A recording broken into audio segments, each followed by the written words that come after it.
पण ते एकदम आलं की तिथे आणखी 5वा पिक्चर बघितला. त्याच्यामध्ये साक्षात आहे महेश मांजरेकर घोड्यावर बसून येऊन त्याला वाचवत आता. ते पिक्चर बघितलं. ते शिवाजीराजे भोसले. ते शिवाजीराजे भोसले. मग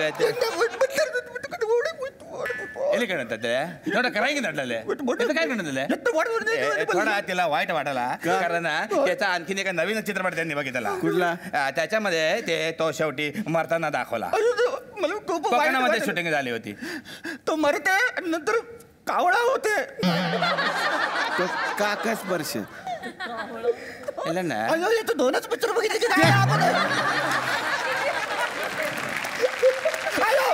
एक पिक्चर मला तो पिक्चर कुटुंब हे मला पिक्चर दाखवायला घेऊन गेले. मला सांगितलं अभिजित केळकर मी मस्त आहे.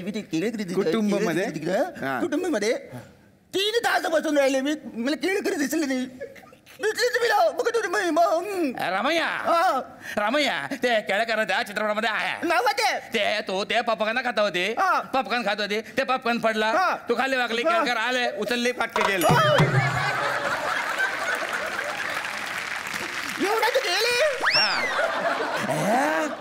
बघितलं कोणाला? शार्दूल सराफ. शार्दूल सराफ आज इथं प्रॉमिस करा मला तुमच्या वडिलांना भेटायचंय. कोणाला वडिलांना? अशोक सराफ. अशोक सराफ त्यांचे वडील नाही आहेत. त्यांचे अशोक सराफ वाटलेलंच. अशोक सराफ नाही ते वेगळे आहेत. यांचे वडील नाहीत ते मला माहिती आहे. अयो रामय्या हे पोरगा खोटं बोलला की हो? तुम्हाला खोटं बोलले? खोटं बोलला. अशोक सराफ माझे वडील असते म्हणून येते खाती पिती फुकटामध्ये आणि निघून जाते की हे फार डेंजर पोरगा की फार डेंजर पोरगा. पण एक पोरी मिळेल आमचा धंदा चांगलं चाललं. कोण पोरगी? नेहामुळे तुमच्या खानावळीचा धंदा का चालला? हो ती रोज आमच्या खानावळीत जेवायला यायची. ती काय यायची रोज? आळशी. एक नंबर आळशी. घरात जेवण बनवायची. पावडे आले की सांगायचे गप्पा मारू. जेवढे नको गप्पा मारू. आपण पोट भरू गप्पा मारू नये पण जेवढे बनवते न. पण ते सगळे पाहुणे आमच्या खानावळीमध्ये घेऊन यायची किंवा देवा करावं नाही तुझ्या घरी अशाच पाहुणे आमचा धंदा वाढते किंवा.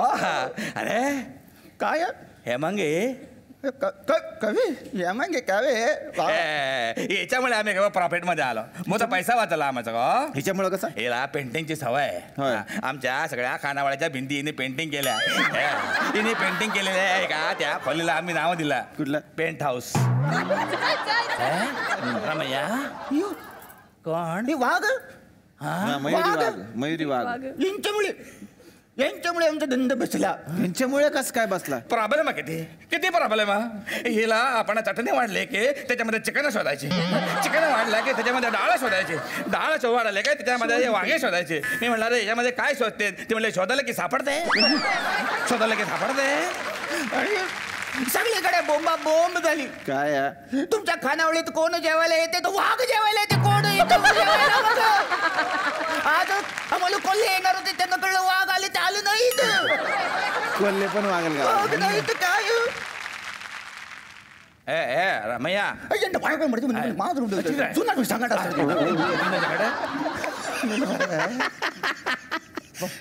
माणूस असते बघा. जसं तसं दिसते. आधी दिसत तसंच दिसत. इतका गोडा माणूस आहे सुनील बर्वे. इतका गोडा माणूस आहे याला आम्ही स्वीट डिश म्हणून वापरतो. या गोडा बोलतो आणि बाकीच्या गिरायकांची उधारी वसूल करतो. इथं का आम्हाला मदत करतो. आमच्याशी पण गोड बोलतो आणि फुकट खाऊन जातो. पण आम्ही आता ऐकणार नाही. आम्ही या सेलिब्रिटींचे नाव आमच्या डिशला देणार आणि आम्ही दुप्पट तिप्पट पैसा वसूल करणार. म्हणजे कसं करणार? समजा एखाद्याच्या घरी पूजा असली तर स्पेशल पूजा ठोंबरे डिश असं नाव देणार आहे. एखाद्याला व्रत असलं तर सुव्रत जोशी डिश असं नाव देणार. कोणाला रस्ता नसलेली डिश पाहिजे. रस्ता नसलेली सुकी गोखले. सुकी गोखले डिश. आणि स्वीट डिश पाहिजे असेल सुनील बर्फी डिश. सुनील बर्फी डिश. आणि उपवास असेल तर अभिजित केळकर डिश.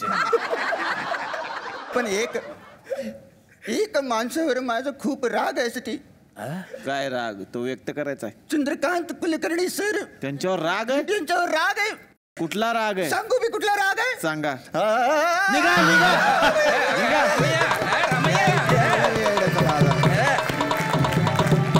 तर आता येणार आहे सर्वोत्कृष्ट प्रायोगिक लेखक हा पुरस्कार ज्यांना मिळालेला आहे. शार्दूल, तुमचं स्वागत, तुमचं अभिनंदन.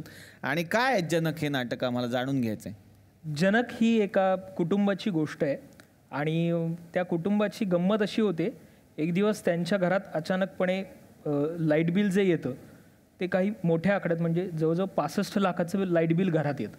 त्यांना कळत नाही हे सगळं भानगड काय आहे आणि मग ते याच्या विरुद्ध काहीतरी करायचं म्हणून ते काहीतरी करायला जातात. तर ती जी इलेक्ट्रिसिटी सर्व्हिस आहे ती एक जनक सर्व्हिसेस म्हणून ऑर्गनायझेशन आहे, त्यांच्याकडून ती पुरवली जाते. तर ते त्याच्या विरुद्ध स्टँड घेतात, त्याच्या विरुद्ध लढाई द्यायचं ठरवतात. याबद्दलची गमतीदार गोष्ट म्हणजे जनक.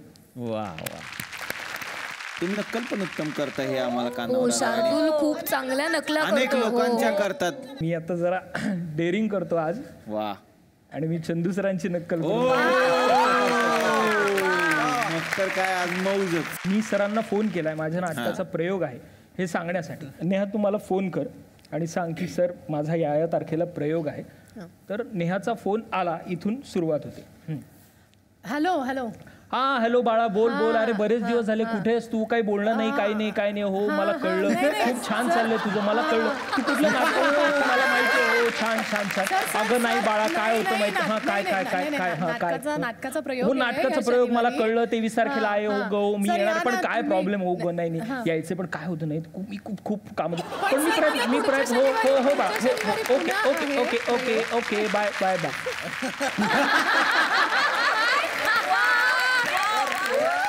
यानंतर येणार आहे राम दौंड यांच्याकडे.